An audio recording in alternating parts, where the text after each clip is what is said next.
এই জন্য বলছিলাম যে লা ইলাহা ইল্লাল্লাহ, আল্লাহ যে ইলাহ, তার একটা হক আছে, অধিকার আছে, তার একটা চাওয়া আছে বান্দার নিকটে। ওই হক, ওই অধিকার থেকে চুল পরিমাণ, সরিষা সম পরিমাণ আপনি যদি ভাগ করেন, শেয়ার করেন, অন্য কাউকে দিয়ে দেন, তাহলে এটা কি বলা হয়? শিরক। এটা কি বলা হয়? শেয়ার করা। এটাই হচ্ছে বড় জুলুম। ইন্না শিরকা লাযুলমুন আযীম। শিরিক হচ্ছে মহা অত্যাচার, মহা অত্যাচার। আপনি সারাদিন রাস্তাঘাটে মাঠে ঘাটে কাজ করে টাকা পয়সা উপার্জন করে বাড়িঘর বানালেন, ছেলে মেয়ে বউকে খাওয়ান, আপনার বউ আপনার খেয়ে আপনার পরে আপনার বাড়িতে থেকে আর একজনকে ভালোবাসে, এটা কি অত্যাচার নয়? আপনি দোকান ভাড়া দিলেন, আপনার অধীনস্থ কর্মচারী আপনার দোকানে থাকে, আপনার খায়, আপনার বেতন ভোগ করে, লাভ দেয় অন্য কাউকে চুরি চুরি করে, এটা কি অত্যাচার নয়? অত্যাচার।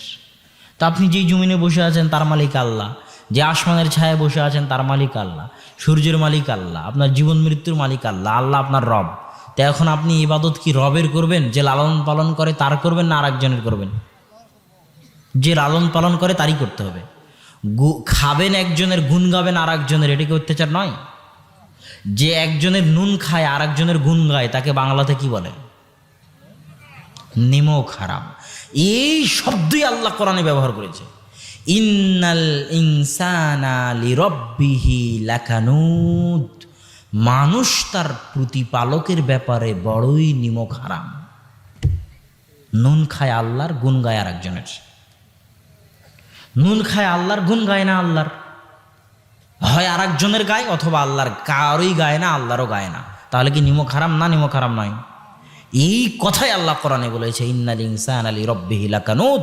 মানুষ তার প্রতিপালকের ব্যাপারে বড়ই নিমক হারাম। খায় আল্লাহর অথচ আল্লাহর গুণ গায় না। এই জন্য আল্লাহ বলেছে আকিমিস সালাতা লিযিকরি। দুনিয়ার মানুষ, আমি জানি 24 ঘন্টা তোমরা আমার গুণ গাইতে পারবে না।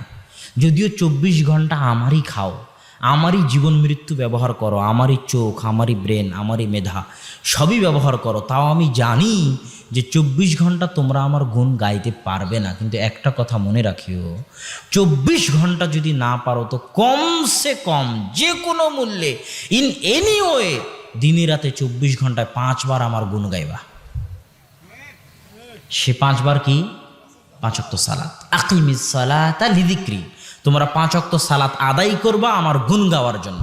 একদম ছাক্কা অনুবাদ পবিত্র কোরআনের এই আয়াতের, যে আকিমিস সালাতা লিযিকরি। তোমরা 5 ওয়াক্ত সালাত আদায় করবা আমার গুণ গাওয়ার জন্য। 24 ঘন্টা গাইতে বলিনি, কিন্তু কমসে কম কয়বার? 5 বার। যদি 5 বার গুণ না গাও তাহলে তোমার সাথে আমার সম্পর্ক ছিন্ন। আর মানুষের সাথে, আপনার সাথে আপনার পিতার সম্পর্ক ছিন্ন হয়ে যাওয়া যতটা না কষ্টের। ইয়াকুব যখন তার সন্তান ইউসুফকে হারিয়ে ফেলল, ইউসুফ যখন 20-25 বছর খোঁজ না ইউসুফের, বাপেরও যদি এরকম কোনো সন্তান হারিয়ে যায়, মায়েরও যদি এরকম কোনো সন্তান হারিয়ে যায়, তো এটা বাপের জন্য মায়ের জন্য যতটা না কষ্টের, আল্লাহর সাথে সম্পর্ক ছিন্ন হয়ে যাওয়া তার চেয়ে বেশি কষ্টের।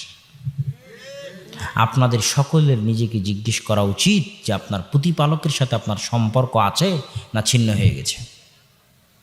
আপনার কি অভিভাবক আছেন? আপনি অভিভাবকহীন। কেননা আপনার বাপ মা আপনাকে যা ভালোবাসতে পারবে, আপনার যতটা অভিভাবকত্ব করতে পারবে, আপনার রব, আপনার লালন পালন কর্তা আল্লাহ আপনাকে তার চেয়ে বেশি ভালোবাসে। আপনার পিতা মাতার চাইতে আপনার আল্লাহ তাদের চাইতে বড় অভিভাবক।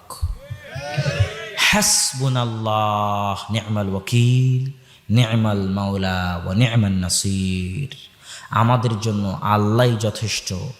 আল্লাহই হচ্ছেন উত্তম অভিভাবক এবং উত্তম সাহায্যকারী। তো আপনার সাহায্যকারীর সাথে আপনার সম্পর্ক আছে না ছিন্ন হয়ে গেছে? আপনার অভিভাবকের সাথে আপনার সম্পর্ক আছে না ছিন্ন হয়ে গেছে? যিনি আপনাকে ভালোবাসেন তার সাথে আপনার সম্পর্ক আছে না ছিন্ন হয়ে গেছে? যিনি আপনার সৃষ্টিকর্তা তার সাথে আপনার সম্পর্ক আছে না ছিন্ন হয়ে গেছে? এটা প্রত্যেক মানুষের নিজেকে জিজ্ঞেস করা উচিত।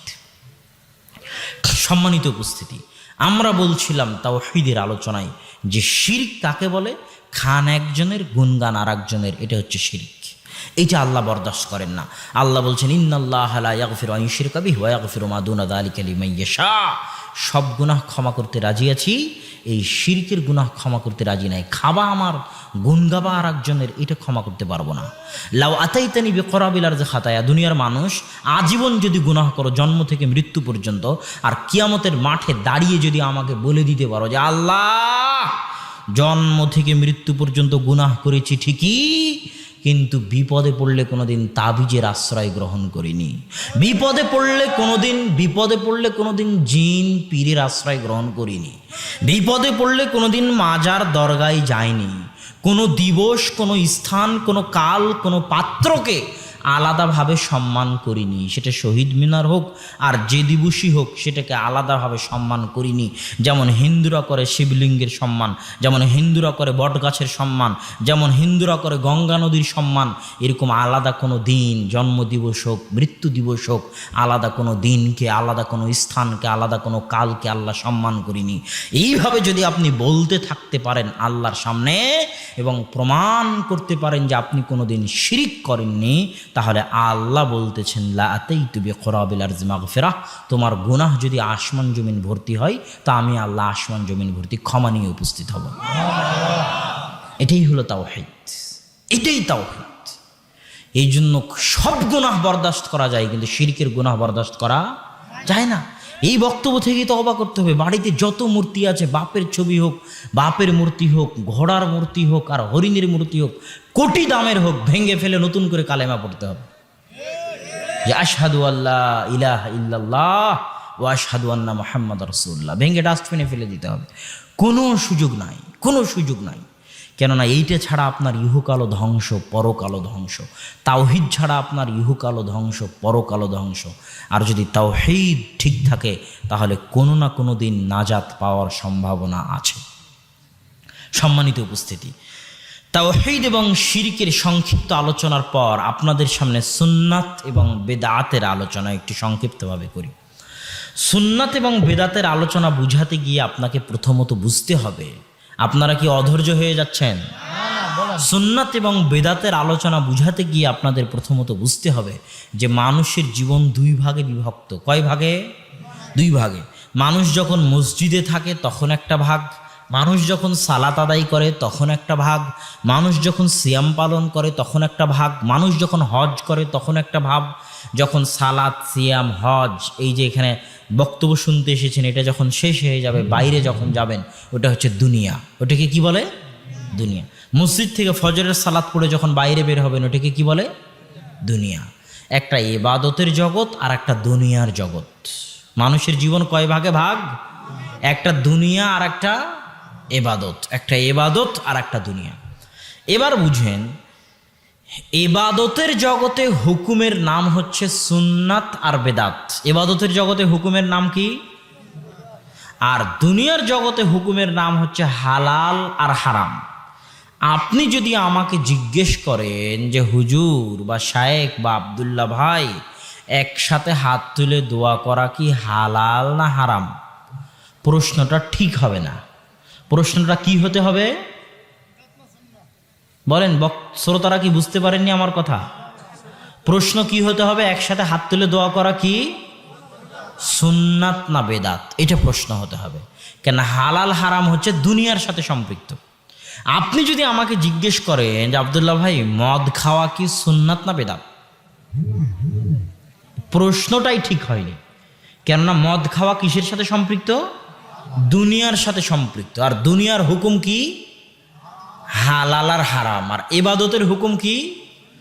সুন্নাত আর বেদাত। এতটুকু বুঝা গেছে তো সবাই? এবার চলে, ইবাদত হচ্ছে সুন্নাত বেদাত, দুনিয়া হচ্ছে হালাল আর হারাম। দুনিয়ার ক্ষেত্রে ইসলামের নিয়ম হচ্ছে, আল্লাহ এবং আল্লাহর রাসূলের নিয়ম হচ্ছে, মূলনীতি হচ্ছে যে দুনিয়ার জগতে যা কিছু আছে সবই হালাল। দুনিয়া এবং দুনিয়ার জগতে যা কিছু আছে সবই হালাল, শুধু অতটুকু হারাম যতটুকু আল্লাহ এবং আল্লাহ রাসূল হারাম করেছেন। এটা হলো মূলনীতি। আল আসলু আল হিল্লাহ, আসল হচ্ছে হালাল। হারাম প্রমাণ করতে হলে দলিল দিতে হবে। হারাম প্রমাণ করতে হলে কি দিতে হবে? দলিল দিতে হবে। যেমন আপনাকে একটা উদাহরণ দেই, আল্লাহ সুবহানাহু ওয়া তাআলা পবিত্র কোরআনে বলছে, হুররিমাত আলাইকুমুল মাইতাতু ওয়াদ-দামু ওয়া লাহমুল খিনজির, তোমাদের জন্য হারাম করে দেওয়া হয়েছে রক্ত, মৃত জিনিস, শূকরের গোশত। আল্লাহ রাসূল হাদিসে বলছেন, তোমাদের জন্য হারাম করা হয়েছে যী মিখলাবিন, যী নাবিন ওয়া সিবা, যার থাবা আছে, থাবাওয়ালা প্রাণী, যার শিকারি দাঁত আছে, শিকারি দাঁতওয়ালা প্রাণী, কুকুর শ্রীগালের মতো, থাবাওয়ালা বলতে বাঘ সিংহের মতো, সেবা হিংস্র প্রাণীর গোশত খাওয়া হারাম। যারা খারাপ জিনিস খেয়ে বড় হয়, অপবিত্র জিনিস খেয়ে বড় হয়, জাল্লালা, যে সমস্ত মুরগি অপবিত্র জিনিস খেয়ে বড় হয়, তাদের গোশত খাওয়া হারাম। এইভাবে আল্লাহ রাসূল বলতেই থাকলেন। এখন কথা হচ্ছে, আল্লাহর রাসূল খাবারের মধ্যে যা হারাম করেছেন, আল্লাহ খাবারের মধ্যে যা হারাম করেছেন তা বাদ দিয়ে কিয়ামত পর্যন্ত যত খাবার আবিষ্কার হবে, সব খাবার কি হবে? হালাল হবে। এই যে আজকে যখন আমাদেরকে এখানে খাওয়া দেওয়া হলো, তখন অনেক খাবার আছে যে খাবারগুলো আল্লাহ রাসূল জীবনে কোনোদিন দেখেনি। যেমন আপনাদের বদলগাছির বিখ্যাত সন্দেশ, আল্লাহ রাসূল দেখেছে নাকি? হ্যাঁ, তো এইটা যে হালাল, এটার কোনো দলিল দিতে পারবেন? এটার কোনো দলিল নাই। এটার দলিল কি? আল্লাহ রাসূল এটাকে হারাম বলেননি, যা যা হারাম বলেছেন তার মধ্যে এটা নাই। তাহলে দুনিয়ার জগতে মূলনীতি হচ্ছে সবই কি? জোরে বলেন, সবই কি? শুধু হারাম কোনটা? যেটা আল্লাহ এবং আল্লাহ রাসূল কি করেছেন? হারাম করেছেন। যেমন ব্যবসার জগতে বহু কিছুকে আল্লাহ রাসূল হারাম করেছেন। ধোঁকা দিয়ে ব্যবসা করা হারাম, এইভাবে ব্যবসা করা হারাম, সুদি ব্যবসা করা হারাম। এখন এগুলো বাদ দিয়ে কিয়ামত পর্যন্ত যত ব্যবসা আবিষ্কার হবে, সব কি হবে? আল্লাহ রাসূলের যুগে মোবাইলের ব্যবসা ছিল, এই প্যান্ডেল বানানোর ব্যবসা ছিল? একটাও ছিল না। তো এইগুলোর মধ্যে যদি আল্লাহ রাসূলের নিষেধাজ্ঞা প্রবেশ না করে, তাহলে সব কি হবে? হালাল হবে। কিয়ামত পর্যন্ত আরও যদি শত ব্যবসা আবিষ্কার হয়, সব ব্যবসা কি হবে? হালাল হবে। তাহলে আল আসলু আল হিল্লা। এবার ইবাদতের জগতে দুনিয়াটা বুঝা এসেছে তো সবার? আমি সবার কাছে শুনতে চাই, একটু বলেন তো, বুঝতে পেরেছেন? এবার ইবাদতের জগতে সবই বেদাত। সবই কি? জোরে বলেন তো, জোরে বলেন, সবই। শুধু অতটুকু সুন্নাত যতটুকু আল্লাহ এবং আল্লাহ রাসূল বলে গেছে।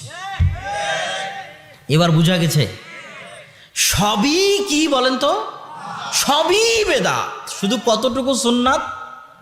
যতটুকু আল্লাহ এবং আল্লাহ রাসূল বলে গেছেন ততটুকু সুন্নাত।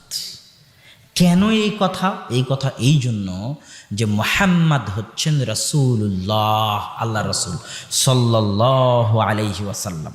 আর একজন রাসূলের দায়িত্ব হচ্ছে যা যা খারাপ কাজ, যা যা গুনাহের কাজ, সব খারাপ আর সব গুনাহের কাজ থেকে তিনি নিষেধ করে যাবেন, এটা তার দায়িত্ব। আর যা যা নেকির কাজ, যা যা কল্যাণের কাজ, যা যা ইবাদতের কাজ, প্রত্যেক নেকি, ইবাদত, কল্যাণের কাজ তিনি করে যাবেন বা দেখিয়ে যাবেন, এটা তার দায়িত্ব। এমন কোনো নেকির কাজ থাকতে পারেন না, এমন কোনো নেকির কাজ থাকতে পারে না যে নেকির কাজের কথা রাসূল বলে যাবেন না, তাহলে তিনি রাসূল নন। নাউজুবিল্লাহ। এমন কোনো নেকির কাজ যদি থাকে যেটা রাসূল বলে যাবেন না, তাহলে তিনি রাসূল নন, তার দায়িত্ব পালন করেননি, দায়িত্ব পালনে খেয়ানত করেছেন। এমন কোনো গুনাহের কাজ থাকতে পারে না যেই গুনাহের কাজ থেকে রাসূল নিষেধ করে যাবে না। যদি না করে থাকেন তাহলে তিনি রাসূল নন, দায়িত্ব পালনে খেয়ানত করেছেন। নাউজুবিল্লাহ। কথা কি বোঝা যাচ্ছে আমার? অতএব কোনো কাজকে যদি ইবাদত প্রমাণ করতে হয়, তাহলে আগে দেখাতে হবে যে আল্লাহ রাসূল করে গেছেন। আল্লাহ রাসূল যদি করে না গিয়ে থাকেন আর আপনি যদি বলেন এটা ইবাদত, তাহলে আপনি বলতে চাচ্ছেন এটা ইবাদত হওয়া দরকার ছিল, আল্লাহ রাসূলের করা উচিত ছিল, বলা উচিত ছিল, এটাও ইসলামী শরীয়তের অংশ, কিন্তু আল্লাহ রাসূল খেয়ানত করে বলে যাননি। এটা আল্লাহ রাসূলের জন্য কত বড় অপমানজনক বলেন, কত বড় অপমানজনক? অনেক বড় অপমানজনক। এই জন্য কিয়ামতের মাঠে আল্লাহ রাসূল বলবেন, সুহকান সুহকান সুহকান লিমান গায়্যারা বাদি। আমার মৃত্যুর পরে আমার দিনের মধ্যে যারা মাতাব্বরি করেছো, বাটপারি করেছো, মাতাব্বরি করে দিনের মধ্যে কম বেশি সংযোজন বিয়োজন করেছো, তারা দূর হও। এদের হাউজে কাউসারের পানি পান করার অধিকার নাই। কেননা আমি রাসূল, লা ইন্নী আতকাকুম ওয়া আখশাকুম লিল্লাহ, আসমানের নিচে জমিনের উপর আমি সবচেয়ে বেশি আল্লাহকে ভয় করি। এমন কোনো ইবাদত থাকবে আর আমি করে যাবো না, এটা তুমি আমাকে দেখাতে চাও? আমি রাসূল, কোনো ইবাদত যদি থাকে আমি বলে যাব, আমি করে যাব, এটা আমার দায়িত্ব। আর যদি আমি করে না যাই আর তুমি জোর করে বৃদ্ধি করে থাকো, তাহলে তুমি আমার উপর মাতাব্বরি করেছো, আমাকে অপমান করেছো, আজকে হাউজে কাউসারের পানি পান করার তোমার ভাগ্য হবে না। আপনাকে আরেকটু বুঝাই সুন্নাত বেদাত। ইমাম মালিকের নাম শুনেছেন? ইমাম মালিক 179 হিজরিতে মারা গেছেন। মুয়াত্তা মালিকের লেখক। মুয়াত্তা মালিক নামে একটা হাদিসের গ্রন্থ আছে, যে হাদিসের গ্রন্থের লেখক হচ্ছে ইমাম মালিক। 4 মাযহাবের এক মাযহাব আছে মালিকি মাযহাব, সেই মাযহাবের তিনি ইমাম। মদিনার মানুষ, মদিনাতেই জন্ম, মদিনাতেই মারা গেছেন। মসজিদে নববীতে দারস দিয়েছেন। বাকিউল গারকাতে তার কবর আছে। ইমাম মালিক রাহিমাহুল্লাহ রাহমাতান ওয়াসিআ। ইমাম মালিকের দরবারে একজন ব্যক্তি এসে বলতেছে, ইমাম মালিক, উরিদু আন উহরিমা মিন কবরি রাসূলিল্লাহি সাল্লাল্লাহু আলাইহি ওয়াসাল্লাম। ইমাম মালিক, আমি আল্লাহর রাসূলের মসজিদ থেকে, আল্লাহর রাসূলের কবরের পাশে থেকে ইহরাম বাঁধতে চাই। ইহরাম বাঁধা বুঝেন? ইহরাম বাঁধা মানে হচ্ছে হাজিরা একটা সাদা কাপড় পরে না, ওই সাদা কাপড় পরে লাব্বাইক আল্লাহুম্মা লাব্বাইক লাব্বাইক লা শারীকা লাক লাব্বাইক ইন্নাল হামদা ওয়ান নি'মাতা লাক ওয়াল মুলক লা শারীকা লাক, এই যে পরে চিৎকার করতে করতে, এটাকে বলে ইহরাম বাঁধা। এটাকে কি বলে? ইহরাম শব্দের অর্থ হচ্ছে হালাল জিনিসকে হারাম করে নেওয়া। ইহরাম শব্দের শাব্দিক অর্থ হচ্ছে হারাম করে নেওয়া। কেন হারাম করে নেওয়া নাম? কেননা ইহরাম বাঁধলে অনেক হালাল কাজ কি হয়ে যায়? হারাম হয়ে যায়। স্ত্রীর সাথে সহবাস করা হালাল না হালাল নয়? হালাল। কিন্তু ইহরাম বাঁধলে ওটা কি হয়ে যায়? হারাম হয়ে যায়। নখ কাটা হালাল না হারাম? হারাম। কিন্তু ইহরাম বাঁধলে ওটা কি হয়ে যায়? হারাম হয়ে যায়। চুল কাটা হারাম না হালাল? হালাল। কিন্তু ইহরাম বাঁধলে ওটা কি হয়ে যায়? হারাম হয়ে যায়। তাহলে ইহরাম বাঁধা মানে হচ্ছে অনেক হালাল কাজকে নিজের উপর কি করে নেওয়া? হারাম করে নেওয়া। শিকার করা, গরু জবাই করা, ছাগল জবাই করা, কবুতর জবাই করা, তীর দিয়ে শিকার করা, এটা হালাল না হারাম? হালাল। কিন্তু ইহরাম বাঁধলে ওটা কি হয়ে যায়?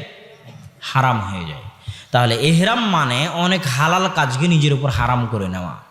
এটা কিসের মাধ্যমে? ওই কাপড়টা পরিধান আর এই নিয়ত করার মাধ্যমে, যে লাব্বাইক আল্লাহুম্মা লাব্বাইক, এই লাব্বাইক ধ্বনি দেওয়ার মাধ্যমে ইহরাম করা হয়। এখন কথা হচ্ছে, আল্লাহর রাসূল ইহরাম বাঁধার জন্য প্রত্যেক দেশ ও জাতির নির্দিষ্ট জায়গা করে দিয়েছেন। যেমন এইটা যদি আমরা ধরি যে এটা হচ্ছে মদিনা, এটা কি বলেন তো? মনে মনে আপনারা ধরেন এটা কি? মদিনা। কথা বলছেন না কেন? এটা কি? মদিনা। এইটা হচ্ছে মক্কা। এই মদিনা থেকে মক্কা 10 কিলোমিটার দূরে একটা জায়গা আছে, তার নাম জুলহুলাইফা। কি নাম? জুলহুলাইফা। মদিনাবাসীর জন্য এবং যারা মদিনা দিয়ে অতিক্রম করবে তাদের ইহরাম বাঁধার জায়গা হচ্ছে মদিনা থেকে 10 কিলোমিটার দক্ষিণে মক্কার দিকে জুলহুলাইফা নামক জায়গা তাদের ইহরাম বাঁধার জায়গা। এখন এই ব্যক্তি ইমাম মালিককে বলতেছে, ইমাম মালিক, আমি মদিনার মসজিদে নববী থেকে আল্লাহর রাসূলের কবরের পাশে থেকে ইহরাম বাঁধতে চাই। কথা কি বোঝা যায়? তখন ইমাম মালিক বলতেছে, আখশা আন তাকা ফিল ফিতনাহ, আমি ভয় পাচ্ছি যে তুমি ফিতনার মধ্যে পতিত হয়ে যাবে। তখন ওই ব্যক্তি বলতেছে, আজীব কথা, আইয়ু ফিতনাতিন হাজিহি, আপনি এমন কিসের ফিতনার কথা বলতেছেন? আমি যদি জুলহুলাইফা পার হয়ে চলে যেতাম তাহলে না হয় ফিতনা হলো বুঝতাম। শাহজালালে হজ ক্যাম্প আছে জানেন? শাহজালাল বিমানবন্দরে। কথা বলেন না কেন? সব হাজিরা দেখবেন ওখান থেকে ইহরাম বাঁধে। সব হাজি ওখান থেকে বলবে লাব্বাইক আল্লাহুম্মা লাব্বাইক, সবাই কাপড় পরে নিবে। কোনো হাজিকে যদি আপনি বলেন, বাবারে তোমার ইহরাম বাঁধার জায়গা হচ্ছে ইয়ালামলাম, কথা বুঝতে পারতেছেন? তখন ওই হাজি বলবে যে তুমি কি উল্টাপাল্টা কথা বলো, আমি যদি ইয়ালামলাম পার হয়ে যেতাম তাহলে না একটা সমস্যা ছিল বুঝলাম, আমি তো ইয়ালামলামের কয়েক হাজার কিলোমিটার আগে ঢাকায় বসে ইহরাম বাঁধতেছি, এর মধ্যে আবার ফিতনা কি? এই এর মধ্যে ফিতনা কি রে? হ্যাঁ, করবে না করবে না? ইমাম মালিককে ওই ব্যক্তি বলতেছে, আপনি কিসের ফিতনার কথা বলেন? আমি যদি জুলহুলাইফা পার হয়ে চলে যেতাম তাহলে একটা কথা ছিল, আমি তো আগে, তাও আবার মসজিদে নববী, তাও আবার আল্লাহ রাসূলের কবরের পাশে থেকে ইহরাম বাঁধতেছি। তখন ইমাম মালিকের এই কথাটা মনে রাখবেন মরা পর্যন্ত। আইয়ু ফিতনাতিন আ'যামু মিন হাদিহি সাবাকতা ইলা ফাজিলাতিন কাসারা আনহা রাসূলুল্লাহি সাল্লাল্লাহু আলাইহি ওয়াসাল্লাম। হে আল্লাহর বান্দারা, এর চেয়ে বড় ফিতনা দুনিয়াতে আর হতে পারে না যে ইবাদতের জগতে তুমি এমন কোনো কাজ করতে যাবা, এমন কোনো ফজিলতের দিকে এগিয়ে যাবা যেই ফজিলতের উপরে, যেই কাজের উপরে, যে আমলের উপরে মুহাম্মদ সাল্লাল্লাহু আলাইহি ওয়াসাল্লামের সিলমোহর নাই, এর চেয়ে বড় ফিতনা দুনিয়াতে হতে পারে না। কোনো কাজ তখনই ইবাদত হিসেবে ভ্যালু বলে গ্রহণযোগ্য হবে যখন তার উপর কার সিলমোহর থাকবে?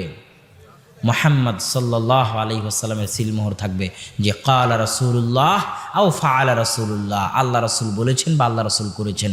যদি এই সিলমোহর না থাকে আর তুমি করতে যাও ফজিলত বলে, তো এর চাইতে বড় ফিতনা দুনিয়াতে আর হতে পারে না। সম্মানিত উপস্থিতি, এখানে আপনাদের একটা কথা বলি উদাহরণ হিসেবে। জুমার দিন ছিল না কয়েকদিন আগে? জুমার দিনে আপনারা জুমার সময় কয় রাকাত সালাত আদায় করেন? কয় রাকাত? আর ওই জোহরের সালাত কয় রাকাত আদায় করেন ওই সময়? 4 রাকাত। এখন কথার কথা, সারা পৃথিবীর সব আলেম ওলামা, সব হুজুর মিলে এক জায়গায় বসে ইজমা হিসেবে সিদ্ধান্ত নিল যে সালাত আদায় করা যেহেতু ভালো কাজ, সেহেতু জুমার দিন আমরা জোহরের মতো 4 রাকাতই আদায় করব। কথা বুঝতে পারলেন? তো যদি সিদ্ধান্ত নেয় সব আলেম মিলে, সারা বাংলাদেশ, ভারত, পাকিস্তান, সৌদি, কুয়েত, কাতার, বাহরাইন, সব আলেম মিলে যদি সিদ্ধান্ত নেয়, আর জুমার সালাতে যদি কেউ ওই সিদ্ধান্তের কারণে একটা সিজদাও বেশি করে, তো ওই একটা সিজদার নাম কি হবে? ওই একটা সিজদার নাম কি হবে? বেদাত। আর এই বেদাত জান্নাতে নিয়ে যাওয়া বহু দূরের কথা, কোথায় নিয়ে যাবে? জাহান্নামে নিয়ে যাবে। এখানে আপনাকে আর একটা কথা বলি, আর একটা উদাহরণ দিই। এ ভাই তুমি বন্ধ করো। এখানে আর একটা কথা বলি, নামাজের পরে একসাথে হাত তুলে দোয়া করা আছে না? আছে না নাই?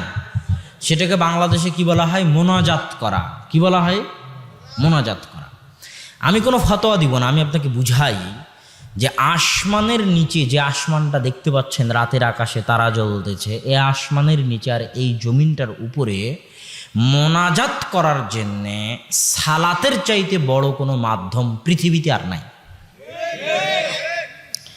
সারা আলাইহা সালাতু ওয়াস সালাম যখন বিপদে পড়লেন, জালেম বাদশাহ যখন তার সাথে খারাপ ব্যবহার করতে চাইল, তখন তিনি আল্লাহর সাথে মোনাজাত করতে চাইলেন, আল্লাহর কাছে মোনাজাত করতে চাইলেন।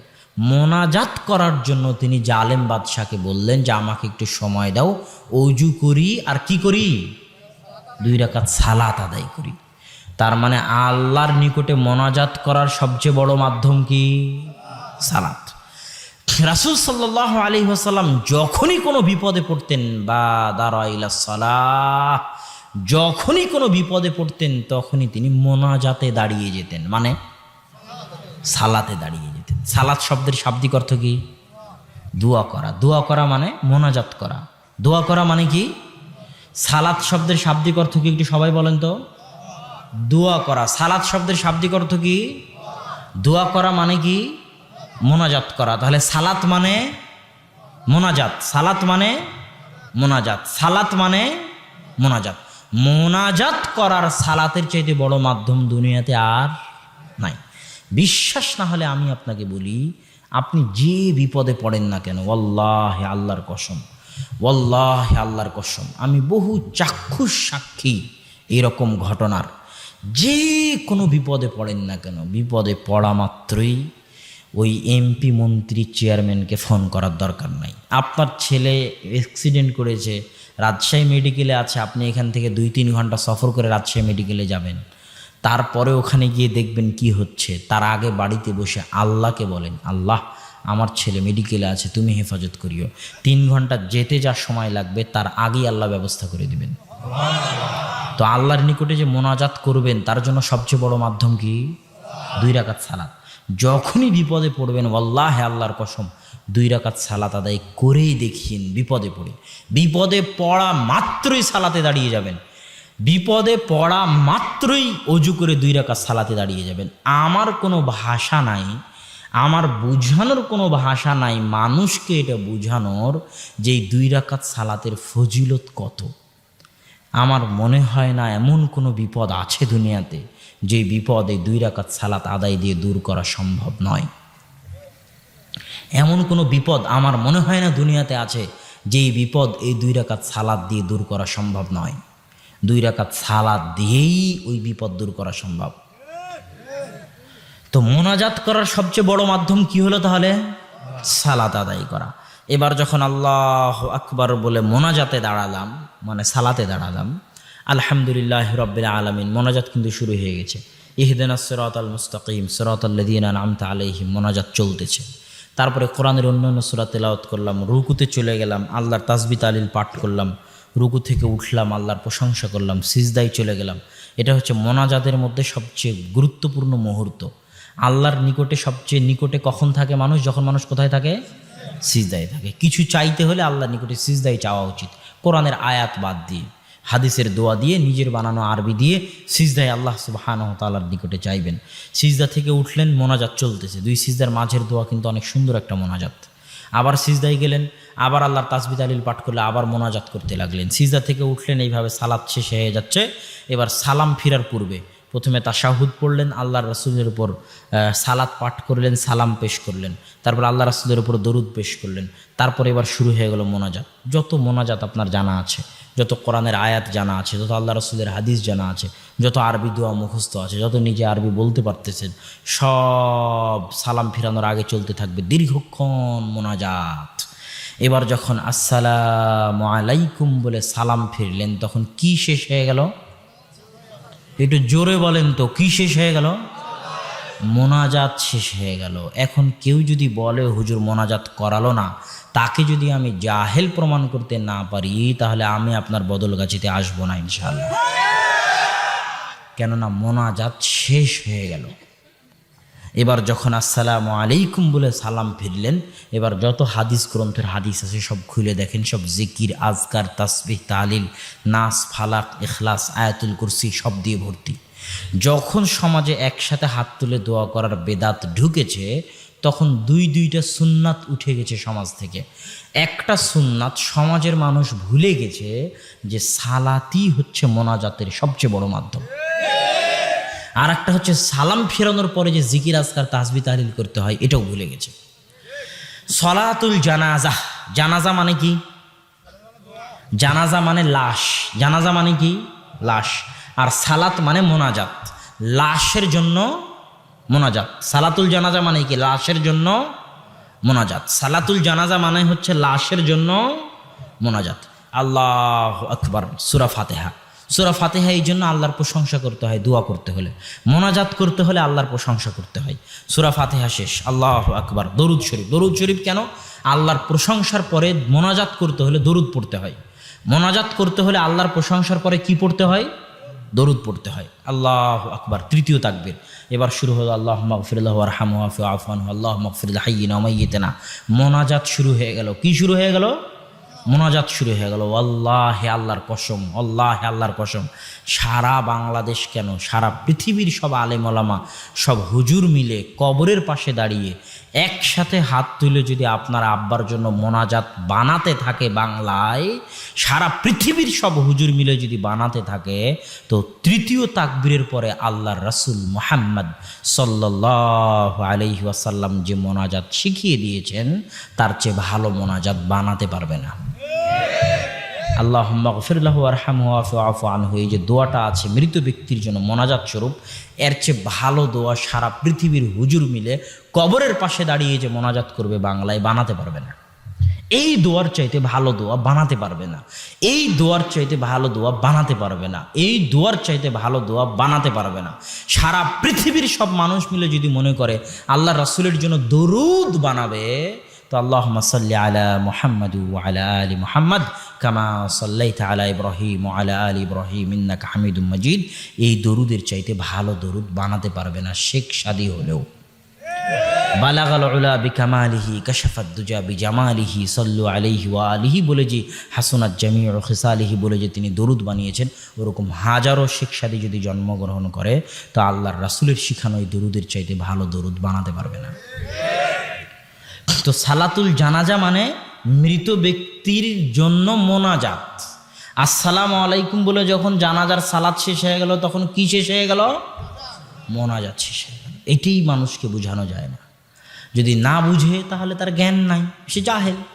আর যদি বলার পরও বুঝতে না পারে তাহলে কিছু করার নাই। কিন্তু বাস্তবতা এটাই যে সালাতের চাইতে মোনাজাতের বড় মাধ্যম পৃথিবীতে আর নাই। আল্লাহ সুবহানাহু ওয়া তাআলা আমাদের সঠিকভাবে বুঝার তৌফিক দান করুক, আল্লাহুম্মা আমিন। সম্মানিত উপস্থিতি, সুন্নাত বেদাত, তাওহীদ এবং শিরকের উপর সংক্ষিপ্ত আলোচনা আমি আপনাদের মাঝে পেশ করতেছিলাম। তার মধ্যে তাওহীদের আলোচনার মধ্যে আল্লাহকে রব হিসেবে মানা, এটা স্পষ্ট করেছি। আল্লাহকে ইলাহ হিসেবে মানা, এটা স্পষ্ট করেছি। কিন্তু আল্লাহর নাম ও গুণাবলী এটা স্পষ্ট করা হয়নি। এটা একটু 2 মিনিট বলে নিই। আল্লাহর নাম ও গুণাবলী মানে এই যে আপনি আমাকে কোনোদিন, বহু মানুষ আছে যারা আমাকে কোনোদিন দেখেনি, তারা আমাকে চিনবেন কিভাবে? পোস্টারে নাম আছে আব্দুল্লাহ বিন আব্দুর রাজ্জাক, মদিনা ইসলামী বিশ্ববিদ্যালয়। নাম আব্দুল্লাহ, গুণ হচ্ছে মদিনা ইসলামী বিশ্ববিদ্যালয়। মুহাম্মদ সাল্লাল্লাহু আলাইহি ওয়াসাল্লামকে কেউ দেখেছেন? চিনবেন কিভাবে? নাম মুহাম্মদ, এই গুণ হাদিসের বইয়ে, ইতিহাসের বইয়ে পাওয়া যায়। আল্লাহকে কেউ দেখেছেন? আল্লাহকে চিনবেন কিভাবে? আল্লাহর নাম, আল্লাহর গুণ জানতে হবে, তাহলে আল্লাহকে চেনা যাবে। এই জন্য আল্লাহর নাম ও গুণাবলীর অনেক দাম আছে। দাম যেমন, কেউ যদি কুল হুয়াল্লাহু আহাদ 3 বার পড়ে তাহলে সে কোরআন 1 বার শেষ করলো। কয়বার? 1 বার। কুল হুয়াল্লাহু আহাদ 2 লাইনের সূরা যদি 3 বার পড়ে, কেন? কুল হুয়াল্লাহু আহাদের মধ্যে সালাত, সিয়াম, হজ, জাকাত, নামাজ, রোজা, জান্নাত, জাহান্নাম, কিয়ামত, কবর কোনো আলোচনাই নাই। শুরু থেকে শেষ পর্যন্ত আল্লাহর নাম আছে আর আল্লাহর গুণ আছে। আল্লাহু আকবার। আল্লাহ রাসূল বলছে, কেউ যদি আয়াতুল কুরসি 5 ওয়াক্ত সালাতের পরে জান্নাতে চলেই গেছে, যায়নি কেন? মরেনি তাই।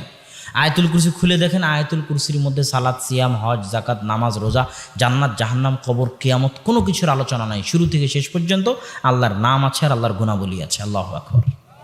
এটা হচ্ছে আল্লাহর নাম ও গুণাবলীর বরকত। মানুষ তো আল্লাহকে চিনে না, মানুষ তো আল্লাহকে জানে না, এই জন্যই তো মানুষ গুনাহ করে। মানুষ কি জানে আল্লাহর দয়ার মানুষের দয়ার মধ্যে পার্থক্য কী? মানুষ কি জানে আল্লাহর শোনার মানুষের শোনার মধ্যে পার্থক্য কী? মানুষ কি জানে আল্লাহর দেখার মানুষের দেখার মধ্যে পার্থক্য কী? মানুষ আল্লাহর গুণাবলী সম্পর্কে জ্ঞান রাখে না।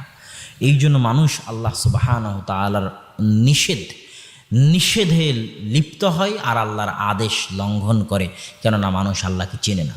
আল্লাহর নাম ও গুণাবলীর গুরুত্ব এত বেশি যে আল্লাহ রাসূল বলছে, ইন্না লিল্লাহি 99 আসমা মান আহসাহা দাখালাল জান্নাহ। আল্লাহর 99টা নাম রয়েছে, যে আয়ত্ত করে নিল সে জান্নাতে চলে গেল। আল্লাহু আকবার। আয়ত্ত করা মানে কি? আল্লাহর নাম আয়ত্ত করা মানে কি? খালি মুখস্থ করলে আয়ত্ত হয়ে গেল? জি না।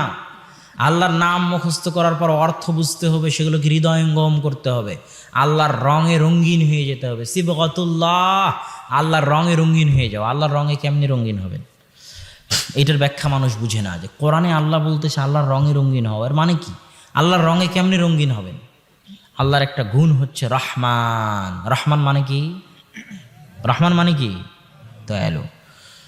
তো আল্লাহ বলতেছেন, আল্লাহ রাসূল বলতেছেন, ইরহামু মান ফিল আরদি ইয়ারহামুকুম মান ফিস সামা। দুনিয়াবাসীর উপর তোমরা দয়া করো, আসমানে যিনি আছেন তিনি তোমাদের উপর দয়া করবেন। তাহলে আপনি যদি আল্লাহর রঙে রঙিন হতে চান, তাহলে আপনাকে দয়ালু হতে হবে, কেননা আপনার প্রতিপালক দয়ালু। আপনি যদি আল্লাহর রঙে রঙিন হতে চান, আপনাকে কি হতে হবে? দয়ালু হতে হবে, কেননা আপনার প্রতিপালক দয়ালু। গফুর মানে কি? ক্ষমাশীল। রাত দিন চেয়ারম্যান সাহেব, মেম্বার সাহেব, আপনি বাড়ির মালিক, আপনি হেডমাস্টার, আপনি একটু পদ পেয়ে গেছেন, উঁচু কোনো পদ পেয়ে গেছেন, দায়িত্বশীল হয়ে গেছেন, আপনার একটু টাকা বেশি হয়ে গেছে, সমাজের মানুষ আপনাকে খুব সম্মান করে, তাই আপনি কথায় কথায় মানুষকে তুচ্ছ করেন, মানুষের ভুল ত্রুটিকে ক্ষমা করা জানেন না। আপনি মানুষের ভুল ত্রুটি ক্ষমা করতে পারেন না, আবার আল্লাহকে বলেন আল্লাহ ক্ষমা করো। এটা কি সম্ভব? আপনাকে আগে আল্লাহর রঙে রঙিন হতে হবে। আল্লাহ ক্ষমাশীল, আপনাকেও ক্ষমা করতে হবে। এটাই হচ্ছে আল্লাহর রঙে রঙিন হওয়া। এগুলোর আলোচনা তো বাংলাদেশে হয় না। আসমা ও সিফাত, আল্লাহর নাম এবং গুণাবলীর উপর কীভাবে আমল করতে হবে তার আলোচনা বাংলাদেশে হয় না। বাংলাদেশের মানুষ আল্লাহর নাম এবং গুণাবলী সম্পর্কে অনেক অজ্ঞ। এটার উপরও আমার বিস্তারিত একটা আলোচনা আছে, আল্লাহ সুবহানাহু ওয়া তাআলার পরিচয় বা আল্লাহ সুবহানাহু ওয়া তাআলার নাম ও গুণাবলী। তো এই গেল তৃতীয় প্রকার তাওহীদুল আসমা ওয়াস সিফাত। তারপরে আমরা সুন্নাত এবং বেদাতে চলে গেছিলাম। সুন্নাত এবং বেদাতে গিয়ে আমরা দেখলাম যে দুনিয়াবী জীবনে হালাল এবং হারাম, আর ইবাদতের জগতে সুন্নাত এবং বেদাত। দুনিয়ার হালাল হারামে সবই হালাল, শুধু ওইটা হারাম যেটা আল্লাহ এবং আল্লাহ রাসূল হারাম করেছেন। সুন্নাত এবং বেদাতে সবই বেদাত, শুধু ওইটা সুন্নাত যেটা আল্লাহ এবং আল্লাহ রাসূল সুন্নাত করেছেন। এই জায়গায় একটা প্রশ্ন সবার মনের মধ্যে গজে, এবং যারা আমাদেরকে গালিগালাজ দেয় তারা তো আরও বেশি বলে, যারা সব আমল বেদাত করে দিল তাহলে আমল করব কি? একসাথে হাত তুলে দোয়া করাও বেদাত, সবে বরাতও বেদাত, ঈদে মিলাদুন্নবী বেদাত, অমুক বেদাত, তুমুক বেদাত, সবই বেদাত, তো আমল কোনটা করব? এই অভিযোগ আছে না নাই? আছে। এটার উত্তর কি? এটার উত্তর হচ্ছে আপনি কোরআন মাজিদ খুলবেন, কোরআন মাজিদ খুলে আল্লাহ যেখানে যেখানে আমলের কথা বলেছে সেখানে সেখানে আপনি দেখবেন, যেমন আল্লাহ আমলের কথা বলতে গিয়ে বলেন আল্লাযীনা আমানু ওয়া আমিলুস সালিহাত, যারা ঈমান আনয়ন করেছে এবং যারা অধিক আমল করেছে। কি অনুবাদ হবে? যারা ঈমান আনয়ন করেছে এবং কি আমল করেছে? সৎ আমল করেছে। আল্লাহ কি বলেছে অধিক আমল করেছে? কি বলেছে? কোরআনের প্রথম পৃষ্ঠা থেকে শেষ পৃষ্ঠা পর্যন্ত খুঁজবেন যে আমলের কথা যেখানে বলা আছে কোথায় আল্লাহ বলতেছে অধিক আমল। আর এক আয়াতে পাবেন, সূরা মুলকের আয়াতে পাবেন লিয়াবলুয়াকুম আইয়ুকুম আহসানু আমালা। আল্লাহ জীবন মৃত্যু সৃষ্টি করেছে এটা দেখার জন্য যে কে তোমাদের মধ্যে অধিক আমল করে, নাকি উত্তম আমল করে। আহসানু আমালা মানে কি? উত্তম আমল করে। সারা কোরআনের শুরু থেকে শেষ পর্যন্ত যেখানে আমলের কথা এসেছে সেখানেই পাবেন সৎ আমল, উত্তম আমল। সৎ আমল, উত্তম আমল, অধিক আমল বলেননি। মানে 1000 রাকাত যদি সালাত আদায় করেন, 1000 বছর যদি শবে বরাত পালন করেন, ঈদে মিলাদুন্নবী পালন করেন, আর সেটা যদি উত্তম এবং সৎ না হয় তাহলে এটা কোনো কাজে, শুধু কি কাজে আসবে না, কোথায় নিয়ে যাবে? ইবাদত কোথায় নিয়ে যাবে? মানুষকে জাহান্নামে নিয়ে যাবে। আর একটা সিজদাও যদি উত্তমভাবে হয়, সৎভাবে হয়, তো ওই একটা সিজদা কোথায় নিয়ে যাবে? জান্নাতে নিয়ে যাবে। আল্লাহু আকবার। উত্তম আর সৎ কেমনে বুঝবেন? দুইটা শর্ত। এক, ইখলাস, আল্লাহর সন্তুষ্টি থাকতে হবে, যেটা বক্তব্যের শুরুতেই বলেছি, বলিনি? নিয়ত, ইখলাস। আর 2 নম্বর হচ্ছে আল্লাহর রাসূলের পদ্ধতি অনুযায়ী হতে হবে। আল্লাহর রাসূল করেননি, আল্লাহ রাসূলের পদ্ধতি অনুযায়ী নয়, সারা জীবন ইবাদত করলেও কোনো কাজে দিবে না। কেন? আল্লাহ অধিক আমলের কথা বলেন, আল্লাহ উত্তম বলেছে। আর আল্লাহ রাসূলের অনুসরণ ছাড়া উত্তম আমল সম্ভব নয়। আল্লাহ সুবহানাহু ওয়া তাআলা আমাদেরকে শিরক এবং বেদাত থেকে বেঁচে, হারাম থেকে বেঁচে, হালাল অনুযায়ী, তাওহীদ অনুযায়ী, সুন্নাত অনুযায়ী জীবনযাপন করার তৌফিক দান করুন, আল্লাহুম্মা আমিন। বক্তব্যের শেষাংশে এসে জরুরি কথা যুবক ভাইদের উদ্দেশ্যে, মা এবং বোনদের উদ্দেশ্যে, যে হে মা এবং বোনেরা, আপনাদের একটা দায়িত্ব আছে। মহিলারা আছেন আজকে উপস্থিত, আপনাদের একটা দায়িত্ব আছে। এই দায়িত্ব সম্পর্কে আপনাদের সচেতন হতে হবে। মানুষ বলবে যে আপনারা বাড়িতে বেকার বসে আছেন, এ কথা মিথ্যা। মানুষ আপনাদেরকে বেকার বলতে পারে, কিন্তু আল্লাহ সুবহানাহু ওয়া তাআলা আপনাদেরকে পৃথিবীর সবচেয়ে কঠিন দায়িত্ব দিয়েছেন। এত কঠিন কাজ পৃথিবীতে কোনোটাই নয়। মঙ্গল গ্রহে যাওয়াও নয়, পারমাণবিক বোম তৈরি করাও নয়, কোনো কাজই নয়। সেটা হচ্ছে ছোট্ট শিশুগুলোকে সৎ মানুষ রূপে গড়ে তোলা। এই কাজটা কাদের? মা এবং বোনদের। এই জন্য বিবাহ করার সময় এমন স্ত্রী চয়ন করতে হবে যে আপনার সন্তানের সঠিক মা হতে পারবে। খালি প্রেম করে বিয়ে করে নিলেন আর হয়ে গেল, জি না। যে সঠিক মা হতে পারবে তাকে বিবাহ করতে হবে, যে আদর্শ মা হতে পারবে তাকে বিবাহ করতে হবে, যে দোয়া করলে আল্লাহর দরবারে আপনার ছেলের জন্য যদি দোয়া করে, আপনার বউ আপনার ছেলের জন্য যদি দোয়া করে তো আল্লাহর দরবারে দোয়া কবুল হবে, এমন স্ত্রীকে বিবাহ করতে হবে। আপনার স্ত্রীর, আপনার তো দোয়া কবুল হয় না, হয়ই না। আপনি বিপদে, আপনার ছেলে বিপদে, আপনার স্ত্রী দোয়া করে উদ্ধার করতে পারে না, তো এমন স্ত্রী দিয়ে তো কোনো কাজ হবে না। ওই পরিবারের তো কোনো বাপ মা নাই যে পরিবারের মা এবং বোন এবং স্ত্রী আল্লাহর দরবারে দোয়া করলে কবুল হয় না। কেননা সাধারণত মা বোনদের দোয়া বেশি কবুল হয়। অতএব বিবাহ করার সময় সচেতন হয়ে বিবাহ করতে হবে। আর মা এবং বোনদেরকে তাদের দায়িত্ব সম্পর্কে সজাগ ও সচেতন থাকতে হবে। কিয়ামতের মাঠে আল্লাহ আপনাদেরকে জিজ্ঞেস করবে এই দায়িত্ব সম্পর্কে। 10 মাস 10 দিন যখন মা সন্তান আপনার পেটে থাকে, তখন আপনি যা কিছু করবেন তার প্রভাব ওই সন্তানের উপর পড়বে। 2.5 বছর যখন দুধ খায়, আপনি যা কিছু করবেন তার প্রভাব সন্তানের উপর পড়বেন। আপনি গান বাজিয়ে সন্তানের কান্না থামান, তাহলে তো আপনি সন্তানকে নিজেই ধ্বংস করে দিলেন। আপনি সন্তানের নাম রেখেছেন উল্টাপাল্টা, আলতু ফালতু, আপনি তো আপনার সন্তানকে নিজেই ধ্বংস করে দিলেন। অতএব জন্ম দিতে পারলেই মা হওয়া যায় না, জন্ম দিতে পারলেই পিতা হওয়া যায় না। দায়িত্ব পালন করতে হবে, সন্তান সন্ততিকে আদব কায়দা আদর্শ শেখাতে হবে। আর যুবক সমাজের উদ্দেশ্যে সংক্ষিপ্ত কথা, মা ও বোনদের উদ্দেশ্যে আর একটা কথা, পর্দা। পর্দা এত গুরুত্বপূর্ণ জিনিস, এত গুরুত্বপূর্ণ জিনিস, এত গুরুত্বপূর্ণ জিনিস। পর্দা হচ্ছে নারীর সম্মান। পর্দা কি? নারীর সম্মান। কিভাবে সম্মান? আল্লাহ যখন আদম এবং হাওয়াকে জান্নাত থেকে বের করে দিলেন, তখন সাথে সাথে তাদের কাপড় খুলে পড়ে গেছিল। এই ঘটনা জানা আছে আপনাদের? যখন কাপড় খুলে পড়ে গেল, তখন তারা জান্নাতের গাছের পাতা দিয়ে লজ্জাস্থান ঢাকতে লাগলেন। আদম আর হাওয়া কি দিয়ে লজ্জাস্থান ঢাকলেন? গাছের পাতা দিয়ে। তার মানে উলঙ্গ হয়ে যাওয়া আল্লাহর পক্ষ থেকে শাস্তি। উলঙ্গ হয়ে যাওয়া আল্লাহর পক্ষ থেকে কি শাস্তি? আযাব। আর আমাদের মা এবং বোনেরা সে আযাব স্বেচ্ছায় ভোগ করতেছে, লজ্জাহীনভাবে, নির্লজ্জভাবে সে আযাব স্বেচ্ছায় ভোগ করতে হচ্ছে। আল্লাহর পক্ষ থেকে আযাব। উলঙ্গ হয়ে যাওয়া, বেপরদায় থাকা আল্লাহর পক্ষ থেকে আযাব। আল্লাহ রাসূলের যুগে, সাহাবীদের যুগে, ইসলামী খেলাফতের যুগে কোনো সম্ভ্রান্ত মুসলিম মহিলা মুসলিম বংশের মুখ খোলা রাখত না। যারা দাসী ছিল তারা মুখ খোলা রাখত। দাসীদের কাজ হচ্ছে মুখ খোলা রাখা। রাস্তাঘাটে যারা হেঁটে বেড়াচ্ছে এরা দাসী নাকি? হ্যাঁ, রাস্তাঘাটে যারা হেঁটে বেড়াচ্ছে এরা কি দাসী? ইসলামী যুগে, ইসলামী খেলাফতের আমলে কারা মুখ খোলা রাখতো? শুধু দাসীরা। কোনো সম্ভ্রান্ত মুসলিম পরিবারের স্বাধীন মহিলা মুখ খোলা রাখবে এটা কল্পনাই করা যায় না। সম্মানিত উপস্থিতি, মা এবং বোনদেরকে পর্দার আহ্বান জানিয়ে যুবক ভাইদের উদ্দেশ্যে দুটো কথা। আমাদের সমাজে, যুবক সমাজের যে চারিত্রিক অধপতন, তারা দেশ এবং জাতির জন্য বোঝা হয়ে গেছে, সমাজের জন্য বোঝা হয়ে গেছে। ক্যারামবোর্ড, বাজারে বসে থেকে ক্যারামবোর্ড খেলা, সিনেমা হলে গিয়ে সিনেমা দেখা, আর বিপিএলের জুয়ায় মত্ত থাকা, আইপিএলের জুয়ায় মত্ত থাকা, আর নিজে জুয়াতে অংশগ্রহণ করা, এই ক্রিকেট খেলার, ফুটবল খেলার জুয়ায়, তাসের জুয়ায়, আর মদ, গাঞ্জা, গান বাজনা, সিডি, ভিসিডি, পর্নোগ্রাফি, সব কিছুতে সমাজ ধ্বংস হয়ে গেছে। এই ধ্বংসশীল সমাজের মধ্যে একদল যুবক আছে যাদেরকে তুলে ডাস্টবিনে ফেলে দেওয়ার যোগ্য।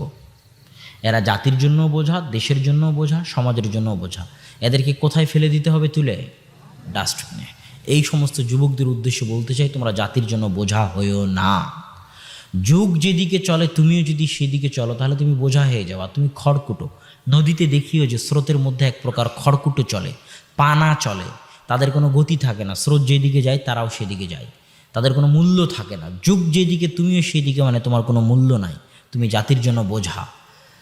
আর তুমি যে সমস্ত জুয়ায় মত্ত থাকো, ওই যে ইহুদি, খ্রিস্টান, ইসরায়েল, ওদেরকে দেখবা ওরা এগুলোই মত্ত থাকে না। তুমি ইসরায়েলে যাও, গিয়ে দেখো ওদের আইপিএল, বিপিএল আছে না নাই, খুঁজে পাবা না। ওরা পড়াশোনা, জ্ঞান গরিমায় উচ্চ স্থান অর্জন করতে চায়। আর তুমি মনে করো যে ওই পদ্মা সেতুতে লেবারিগিরি করলেই তুমি উন্নত হয়ে গেছো।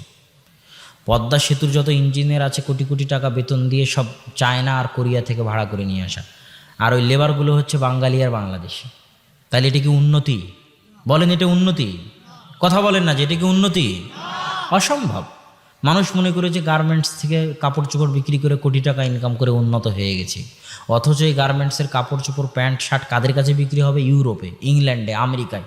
আরে বাবা, ইংল্যান্ড আমেরিকা যদি চাঁদে যেতে পারে, পারমাণবিক বম বানাতে পারে, তোমার প্যান্ট শার্ট বানাতে পারে না? তুমি প্যান্ট শার্ট বানিয়ে উন্নত হয়ে গেলা? তুমি জ্ঞান গরিমায় গবেষণায় উন্নত হয়ে দেখো তোমার কি করে। অতএব জাতির আসল উন্নতি হচ্ছে পড়াশোনায়। আর আমাদের যুবক সমাজ এই পড়াশোনা থেকে দূরে পথভ্রষ্ট হয়ে গেছে, জাতির জন্য বোঝা হয়ে গেছে। আমি যুবক সমাজকে ফিরে আসার আহ্বান জানিয়ে, দাওয়াতি কাজ করার আহ্বান জানিয়ে আপনাদের সাথে জরুরি যে কথা বলতে চাচ্ছি, যে আজকে আপনাদের অনুষ্ঠানের প্রধান বক্তা কে ছিল?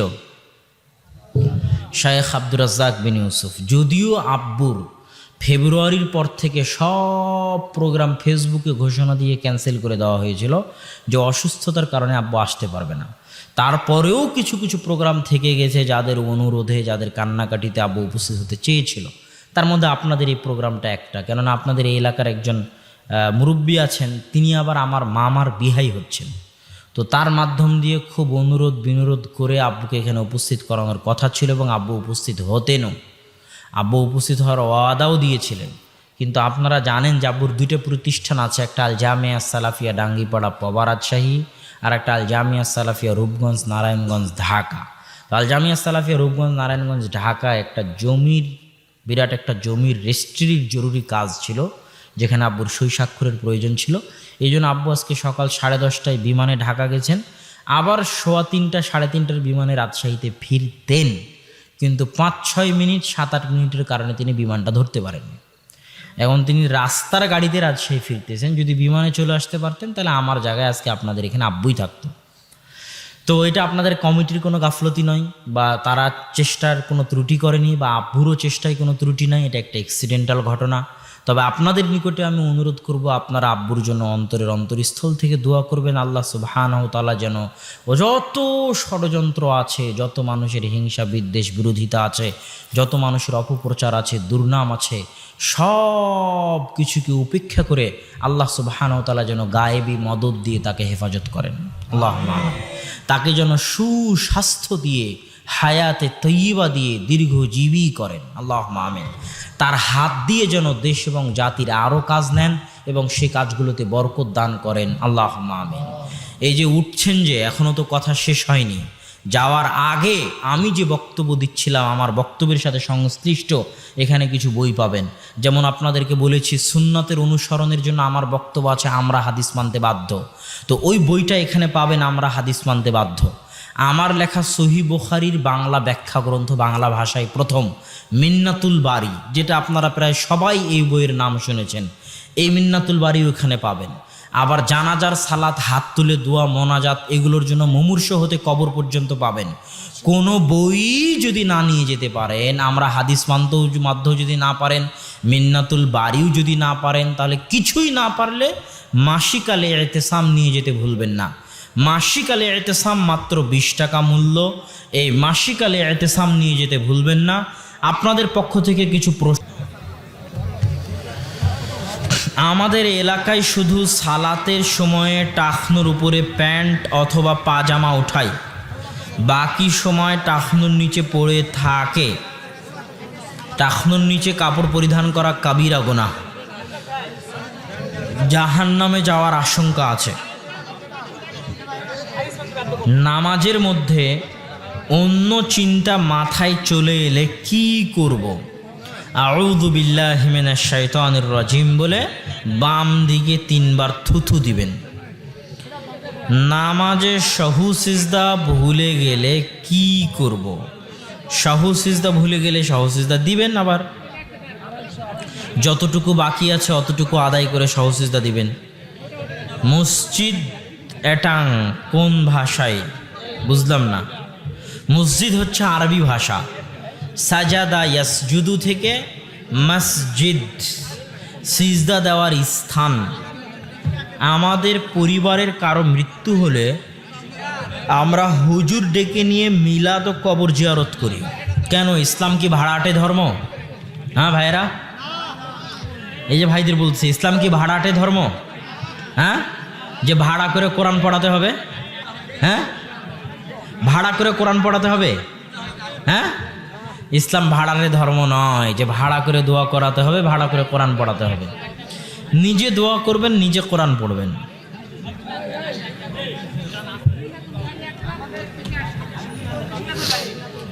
কবরে মাটি দেওয়ার সঠিক নিয়ম হচ্ছে কিবলামুখী করে রাখতে হবে।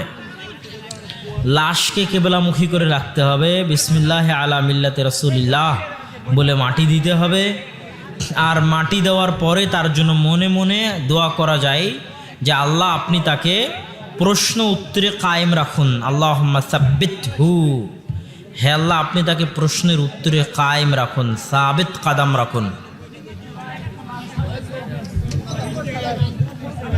আকিকাতে যে নাম বাবা মা রাখে সেটা সহ পরে কোনো নাম রেখে সেই নামে কি তাকে ডাকতে পারবো? নাম যদি ভালো হয় অবশ্যই ডাকা যাবে, কেন ডাকা যাবে না? কোনো সমস্যা নেই, নাম ভালো হলে অবশ্যই ডাকা যাবে।